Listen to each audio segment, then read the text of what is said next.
All right. Welcome to any attendees or viewers on our YouTube channel later to the monthly meeting of the Decriminalize Charleston project, a project of Lowcountry NORML.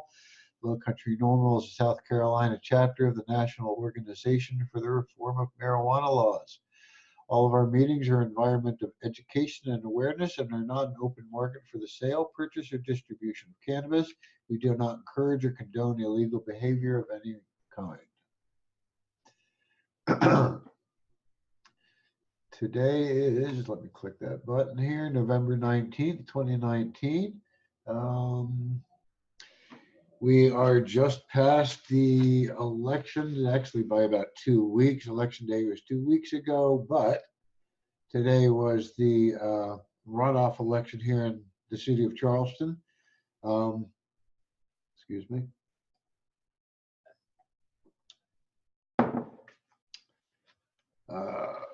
One of the first steps we need to do in one of our voter initiative projects is to find out the number of registered voters at the last election.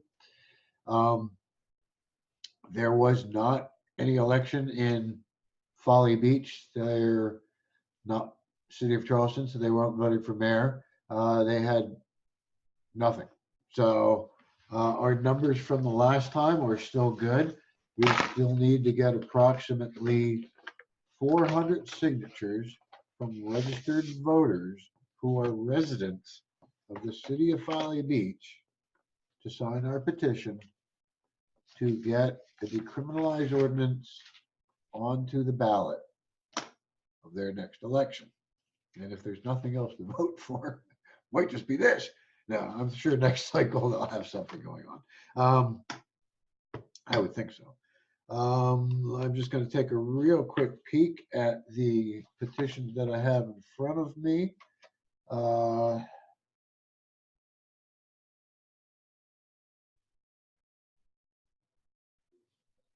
am going to have to just check on one thing where they assigned an enacting a section number to the ordinance.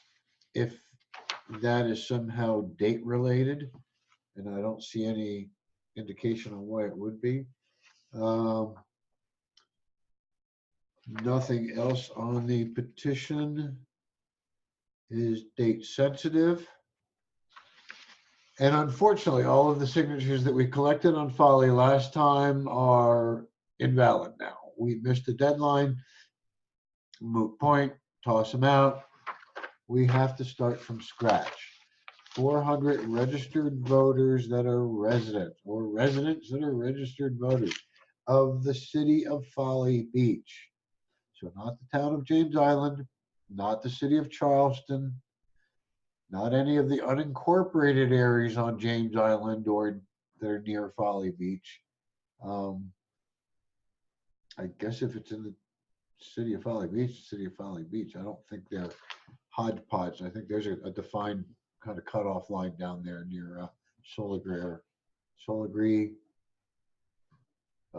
Turn's Nest, somewhere down in that area. Anyway, I'm rambling a little bit. So basically, I think we're good to go with these. We just need to kind of ramp up, and I'd really like to see us ramp up and get this rolling before the tourist season hits. And when I say when the tourist season hits, I'm thinking like end of March. Things start really heating up. So that gives us maybe a solid 3.5 months. We got the holidays here in the middle. I'm hoping I can kind of get some of our friends that are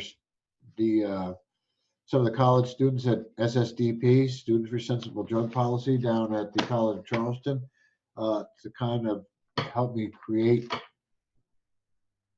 creatively come up with some ways to get down there, and whether it's bang on doors.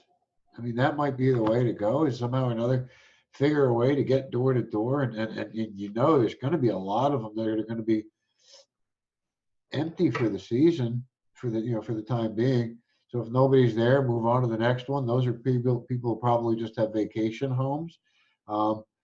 I did see that a number of times when we had our booth down on Folly at their farmers market. people would come and say, well, I'm a registered voter and I own property here on Folly, but I'm a registered voter in my home state or my hometown or someplace that was not Folly Beach. The property that they owned here was just a secondary property and not where they were registered to vote at.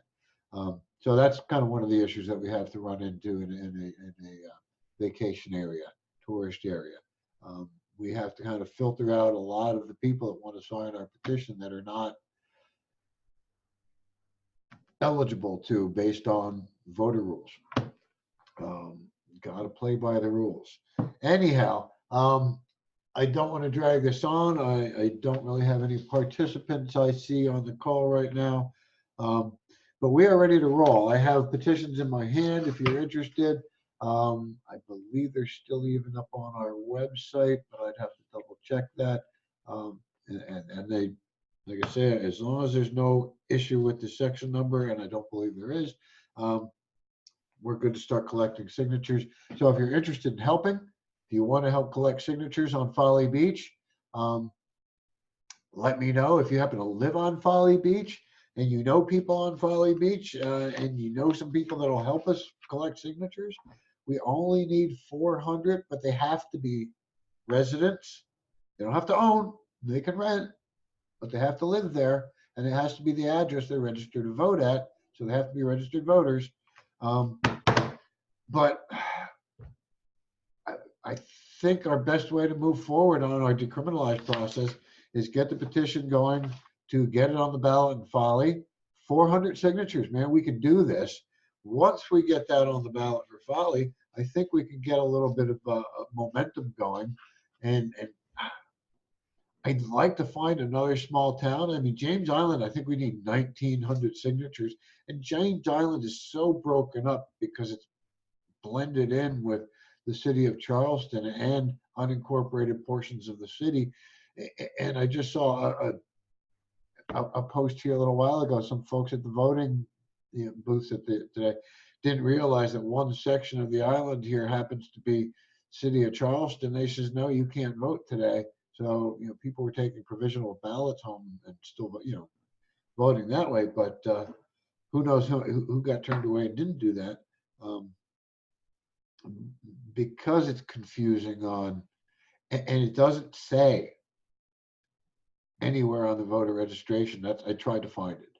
The only way you can really tell James Island or City of Charleston is ask somebody what color their garbage can is. Green, City of Charleston, or brown with a black lid is the town of James Island. Weird that I know that. People look at you weird when you ask them what color their garbage can is, and they say blue, and you have to remind them that's the recycle bin. Their trash bin is either brown with a black lid or it's green, and I go, oh yeah, mine's. Or what I've run into is they live in like an apartment complex or something like that, and there's just a dumpster outside, and they don't know who it is. And then there's the issue of some people on the island are unincorporated, so they're county level, so they can't participate in any of our petitions because we're municipal level. We do have an opportunity to do county level petitions. I just don't think we can do it. That's a big chunk of signatures. I don't even know what the number is, but with it being like 15,000 for the city of Charleston, I can't imagine what it is for the whole county. North Charleston's probably real similar to the city of Charleston. So let's say, go 30,000 there, and that's only 2 municipalities within the county. So again, I digress, I ramble. We have petitions. We have enough, probably not in front of me, but easily to get, each petition holds 40 signatures. I really only need 10 of them filled up, 20 of them halfway filled. If you think you can fill half a petition, 20 signatures, including your own, and make, verify and sign the back as our signature collector. If you want to do that, man, that'd be great. Reach out to me. I'll put the email address down here below. You can always find us on Facebook. I won't put the link there. Just look for Lowcountry NORML on Facebook. And of course, our website, I'll put that down here below. So come on, let's make a change here. Let's decriminalize the possession of small amounts of cannabis or simple possession or like paraphernalia. I've had people get arrested because they found a roach clip or a seed or the paper left over from a roach, no pot left in it, 30 days in jail and a freaking criminal record to follow them around for the rest of their days. Or until we get expungement moving real quick. Criminal record expungement here in Charleston County. I don't know a lot about it, but if you need to know more, reach out to me and we'll see what we can find out. That's again something that we want to help people with. First, we want to stop people from getting arrested. And if they have been arrested, we want to help them get their records expunged. So anyway, reach out to us. Find that stuff down below. I vote. I hope you do too. We'll be in touch, man. So long.